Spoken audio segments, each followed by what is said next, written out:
नाज़रीन, पांडेचेरी में कांग्रेस की सरकार गिर गई है।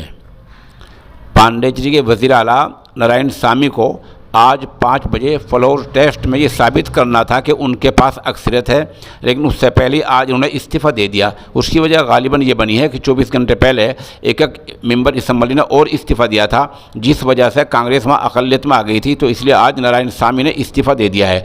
अब देखना ये है कि नायब गवर्नर वहाँ अपोजिशन को सरकार बनाने के लिए बुलाते हैं या सदर राज की सिफारिश करते हैं।